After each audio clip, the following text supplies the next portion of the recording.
ఉన్నట్టు. బంధువులారా,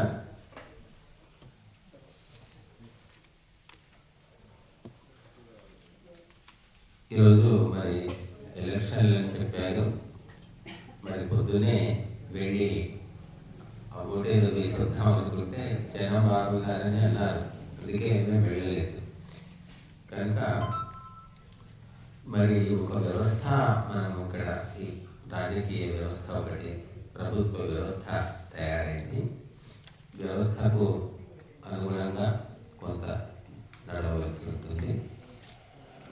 మనకి ఈరోజు దేవతలకు సమర్పించడానికి ప్రసాదం మన రాజిరెడ్డి గారు, సూర్యరాజు రాజిరెడ్డి గారు తీసుకొచ్చారు. అందరికీ పంచిపెట్టాను కూడా. తర్వాత రేపు గడ్డం చిన్న గంగుబాయి గారు పరమాన్నం పొద్దున సాయంత్రం చేసి తీసుకొస్తామన్నారు. రేపు భక్ష్యాలేనా? భక్ష్యాలే చేసి తీసుకొస్తామన్నారు. పొద్దున సాయంత్రం పొద్దున. తర్వాత ఎల్లుండి శుక్రవారం నాడు ఎవరు అన్నారు? గంగమ్మ. ఏం గంగమ్మ? గడమ సామ గంగమ్మ. గంగమ్మ గారు మరి ఎల్లుండి శుక్రవారం రోజు మరి భక్ష్యాలు, నువ్వుల భక్ష్యాలు చేసి తీసుకొస్తానన్నారు. తర్వాత శనివారం రోజు భూదేవమ్మ. భూదేవమ్మన గంగమ్మన సామ గంగమ్మ గడ్డమ్మ గడ్డం గంగమ్మ గారు చేసి తీసుకొస్తామన్నారు. తర్వాత కాబట్టి గురువారం, శుక్రవారం, శనివారం 3 రోజులు అయితే మనకు బుకింగ్ అయిపోయింది. తర్వాత ఆది సోమ ఎవరైనా ఆలోచించి అది మన ఇస్తా అన్నాడు. మన 6 రోజులు ఇస్తా అన్నాడు పరమాన్నం ఉండడానికి చిన్నయ్య గారు.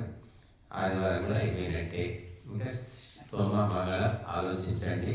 నేను చాలా ఆశ్చర్యం వేసుకుంటుంది. మనుషులు మన హిందువులు ఎంత పతనమైపోయారంటే అసలు ఎవరు మేము ఎంత పడిపోయాము, చెడిపోయాము, భ్రష్టుపట్టామని కూడా ఎవరు గుర్తించలేకపోతున్నారు. ధర్మశాస్త్రాలు చెప్పేవాళ్ళు లేకపోవడం వల్ల ఏది అట్టహాసం, ఆర్భాటం కనబడితే అదే ధర్మం అనుకుంటున్నారు. ఎక్కువ మంది జనం పోగైతే అది గొప్పది, 10 మంది ఉంటే అది పనికి మారింది. ఇంతే కదా లెక్క ఈనాడు ఉన్నది.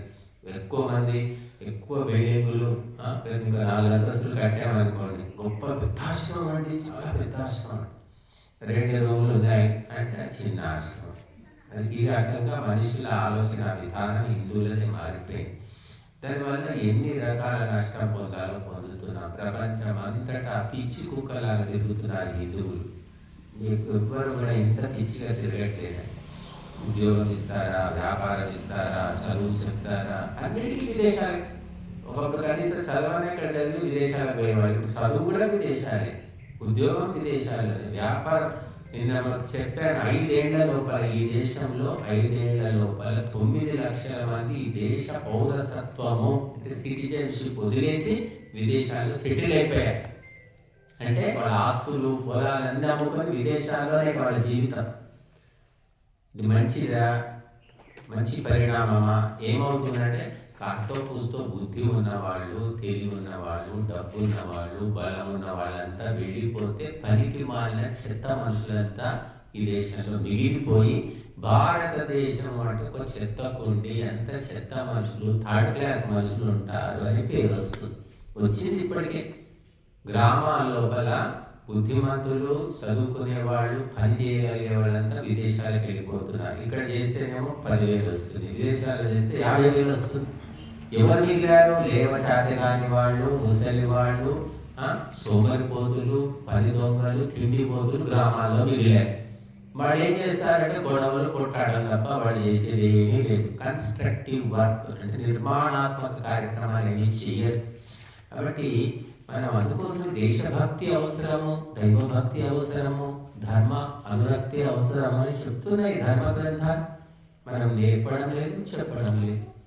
దానివల్ల మన దేశానికే నష్టం కలుగుతుంది, కుటుంబానికి ఎలాగో కలుగుతుంది, దాంతోపాటు దేశమే నష్టపోతుంది. కాబట్టి మనము ప్రపంచాన్ని మార్గదర్శనం చేయాలి, ప్రపంచాన్ని నడిపించాలి అంటే మరి గురువుల యొక్క ఉపదేశము మార్గదర్శనం అవసరం. గురువులు అంటే ఊరికే కూర్చొని దండలు వేయించుకొని బొట్లు పెట్టించుకొని మరి మంగళారతులు ఇప్పించుకొని రోజు రకరకాలైనటువంటి రుద్రాక్షలు ఏవేవో ఆహారాలు వేసుకొని ఉంగరాలు పెట్టుకొని, ఇది గురువుల యొక్క పని కాదు. అదే గురుత్వం అనుకుంటున్నారు. ఇంకా కొంతమంది గురువులు డ్యాన్సులు చేస్తున్నారు, వాళ్ళు పాటలు పెట్టుకొని శిష్యులతో సహా డ్యాన్సులు చేస్తున్నారు. మీరు చూసుకోండి, అందులో యూట్యూబ్లో వీడియోలో ఉన్నాయి. వాళ్ళు గొప్ప గురువులు. ఇప్పుడు మాకు డ్యాన్స్ రాదంటే వాడు గురువే కాదు. ఇంకా ఇంత పతనమైపోయాం. ధార్మిక రంగంలో ఉన్నంత పతనము ఏ రంగంలో కూడా లేదు. రాజకీయంగా నయమే అంటారు. ఎందుకంటే రాజకీయం అంటేనే చెప్పేది ఒకటి చేసేది ఒకటి, అందులో మాకేమీ లేదు. కానీ ధార్మికం అంటే చెప్పింది చేయాలి, చేసేది చెప్పాలి, ఇది ధార్మికం. కనుక మన ప్రపంచంలో ఎవరిని నమ్మినా నమ్మకపోయినా తల్లిని నమ్ముతాడు కొడుకు. ఎందుకంటే తల్లి నిజమే చెప్తుంది, అబద్ధం చెప్పదు. భర్త ఎవరిని నమ్మినా నమ్మకపోయినా భార్యను నమ్ముతాడు. కట్టుకున్న భార్య, అగ్ని సాక్షిగా పెళ్ళాడిన భార్య అని నిజమే చెప్తుందని నమ్ముతారు. వాళ్ళే మోసం చేస్తే ఎవరిని నమ్ముతాం? అలాగా ధర్మాన్ని ఉపదేశించవలసిన వాళ్ళే కర్తవ్యం మర్చిపోయి సుఖాలకు అలవాటు పడిపోయారు. కాబట్టి యజ్ఞంలో అగ్ని ఎక్కడ వెలుగుతుంది? ఆశ్రమంలో యజ్ఞం చేస్తున్నారు, ఏమీ చక్కటి భోజనాలు మాత్రం మనకు దొరుకుతాయి. ఇక్కడ పోండి, మీరు వేల్పూర్ ఉంది, వేల్పూర్ సాయిబాబా గుడి ఉంది, 4 ఎకరాలు 5 ఎకరాలు ఉంది. ఎంత చక్కటి వ్యవస్థ! భోజనానికి ఎన్ని వందలు వేల మంది వచ్చినా సరే వంట చేయడానికి కావాల్సిన ఏర్పాట్లు అన్నీ చేసి పెట్టుకున్నారు.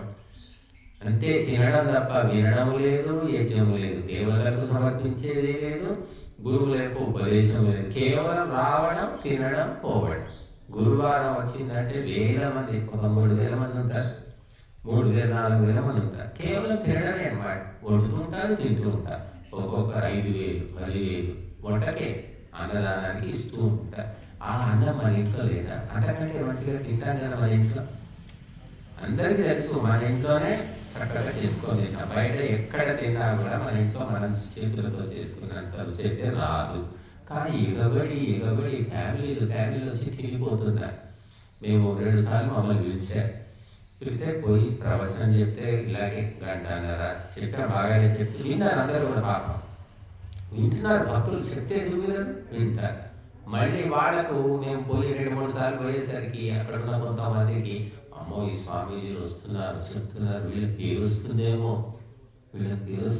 వీళ్ళకే దర్శనాలు ఇస్తారేమో, మాకేం మిగలలేమో, ఇటువంటి ఆలోచనలు వచ్చినట్టున్నాయి. మళ్ళీ ఎవరు పిలవట్లేదు. కాబట్టి ఇటువంటి నీచమైనటువంటి లక్షణాలు ఉన్నాయి. తిండి అంటే పశు జన్మ. అంత పశువున నయమేమో, అది తిన్నందుకు పాలన చేస్తుంది.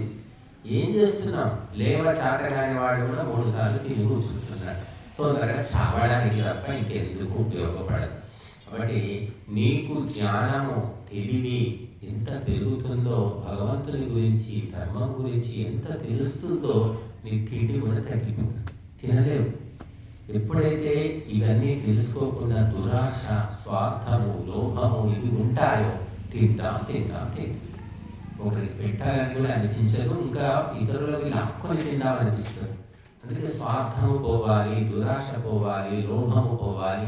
నీలో దివ్య గుణాలు రావాలంటే నువ్వు త్యాగము చేయి, దానము చేయి, సేవ చేయి, సమర్పించు. ఆ సమర్పించడానికి ఇది నేర్పిస్తున్నాను. ఇది ఒక పాఠశాల. నేర్చుకుంటూ క్రమంగా పిల్లవాడు ఏమవుతాడు? చిన్న పిల్లవాడు గురువు అయిపోతున్నాడు. 20 ఏళ్ళ తర్వాత అతడే వచ్చి పాఠం చెప్తూ ఉన్నాడు. అలాగా అందరికీ పాఠం నేర్పడానికి యజ్ఞకుండా ఉంది. ఇది ఏదో ఇచ్చేసాం స్వాహ చాలా మంది వస్తుంటారు, ఏం చేస్తాం స్వామిజీ, ఏం సమర్పిస్తామని వస్తున్నారు. అదొక మంచి భావన, మంచి పరిణామం. ఈ చేయికి ఒక సంస్కారం వస్తుంది అన్నమాట. నేను మొన్న చెప్పాను, దొంగ కొడుకు పుట్టగానే మంత్రసాని కూడా దొంగతనం చేస్తాను. ఏమిటి అంటే సంస్కారం. అట్లాగా కర్ణుడు చచ్చే ముందు కూడా దానం చేసి తెచ్చాడు. ఏది? సంస్కారం. ఒక పని అదే పనిగా 100 సార్లు 1000 సార్లు 1,00,000 సార్లు చేసిన తర్వాత నువ్వు కళ్ళలోనైనా సరే ప్రాణం పోతున్నా సరే అదే పని చేస్తావు, దాన్నే సంస్కారం అంటారు. ఇచ్చే బుద్ధి ఉన్నవాడు ఎంత గతి లేకపోయినా ఎంతో కొంత తీసి ఇస్తాడు.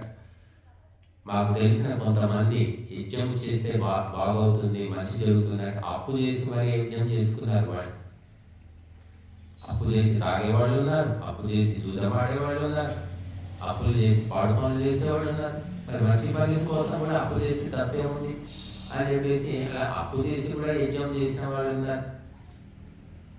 కనుక మనము యజ్ఞము అనేది ఎందుకు జరుగుతుంది? మేము ఏ కార్యక్రమం చేసినా యజ్ఞం అనేది చేస్తూ ఉంటాం. ఇంత భగవద్గీత పారాయణం చేసుకోవచ్చు, యజ్ఞం లేకుండా కూడా చేసుకోవచ్చు.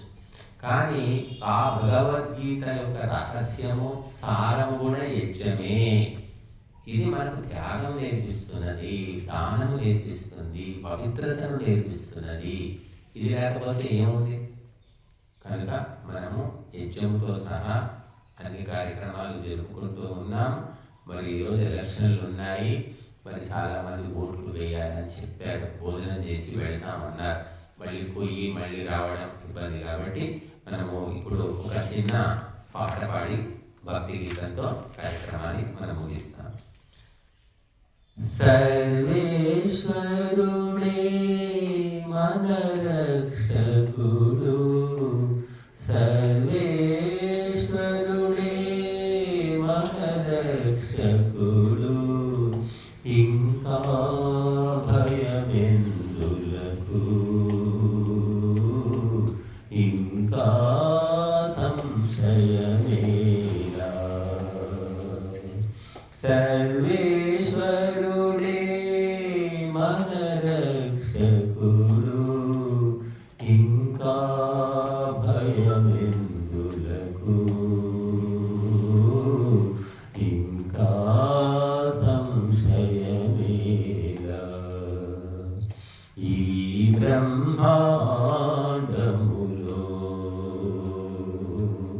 నీ ఒక బొమ్మవురా,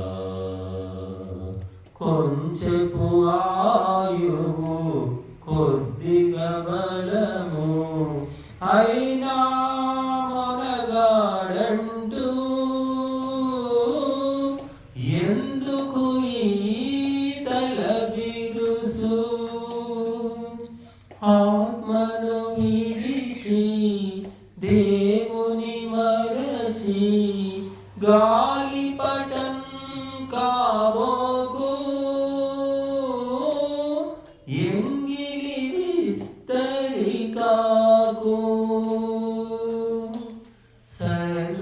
సర్వేశ్వరుడే మన రక్షకుడు, సర్వేశ్వరుడే మన రక్షకుడు, ఇంకా భయమెందులకు,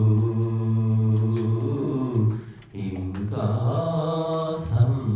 సంశయమేలా. ప్రాణులు అన్నిటిలో నర జన్మము శ్రేష్టమురా,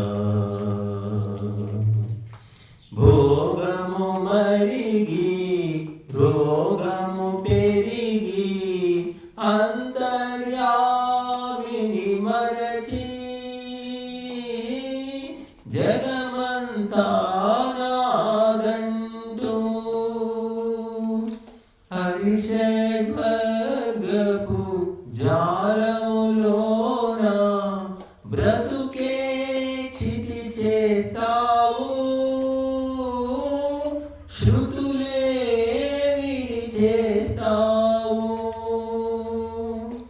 సర్వేశ్వరుడే మన రక్షకుడు, ఇంకా భయమెందులకు, ఇంకా సంశయమేలా. ఆహారపు పోరాటం, మైథునపు ఆరాటం, నిదురకు సగము సగమాచనకు ఇక